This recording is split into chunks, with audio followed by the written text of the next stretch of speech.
बहुत सारे बच्चों के सपनों के साथ खिलवाड़ किया है, इसमें तो कोई दो राय नहीं है। लेकिन क्या हम उन समस्याओं से डर जाएं? क्या हम घबरा जाएं कि भाई मेरे से सीसेट क्लियर नहीं होगा इसलिए शायद यूपीएससी हमारे लिए बना ही नहीं है?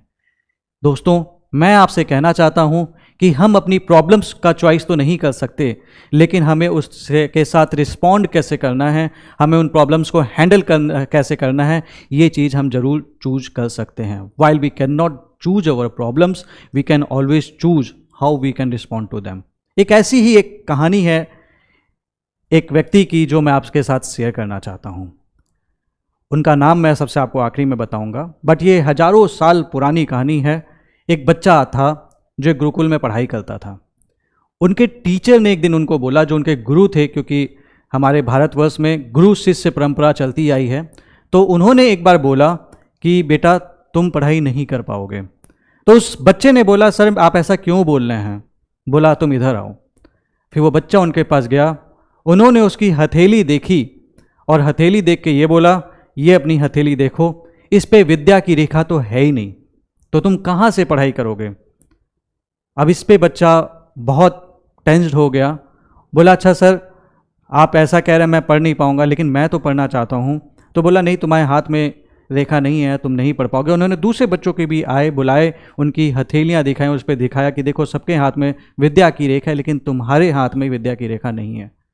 वो बच्चा इतना परेशान हुआ, उसने बोला नहीं ऐसा कैसे? तो उसने एक चाकू लिया और उसने अपने हाथ पे गोदना शुरू किया कि ऐसे कैसे, मेरे हाथ पे मैं विद्या की रेखा तो बना लूँगा। इस पे उसके जो गुरु थे उस बच्चे के, वो बोले कि बेटा, उनको फील हुआ कि नहीं इस बच्चे के अंदर दृढ़ संकल्प है और ये बच्चा करना चाहता है। लास्ट में उन्होंने उस गुरु जी ने उस बच्चे से बोला कि बेटा तुम्हें पढ़ने से कोई रोक नहीं सकता, तुमने आज जो ये करके दिखाई किसी के बस की बात नहीं है, लेकिन मुझे ये यकीन है कि तुम एक दिन बहुत बड़े शिक्षक बनोगे।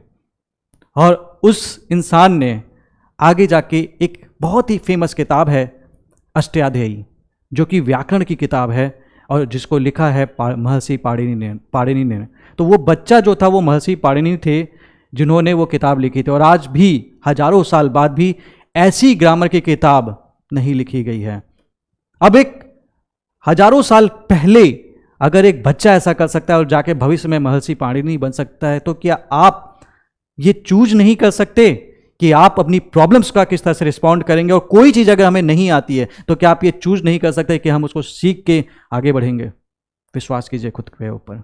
और एक चीज़ हमेशा ध्यान रखना कि अगर कोई बच्चा फेल कर रहा है तो आपको ये हमेशा याद रखने की जरूरत है कि आप अगर आज फेल करें इसका मतलब ये नहीं है कि पूरे भविष्य में आप फेलियर ही रहोगे। आप अपनी समस्याओं को किस तरीके से लेते हो यही चीज़ डिसाइड करेगा कि आपका भविष्य कैसा है। क्योंकि दूसरों की सक्सेस हर दिन आपके अंदर मैसिव सेल्फ डाउट क्रिएट करेगी। हर दिन आप अपने ऊपर संदेह करते रहोगे कि क्या मैं कर पाऊंगा, क्या मैं कर पाऊंगा? वो सक्सेसफुल हो गया, क्या मैं कर पाऊंगा? तो मैं आपसे कहना चाहता हूं आप कर सकते हो अगर आप अपने पर विश्वास करते हो, जी जान लगा के पढ़ाई करते हो और सारी हदों को पार कर जाते हो अपने सिलेक्शन के लिए।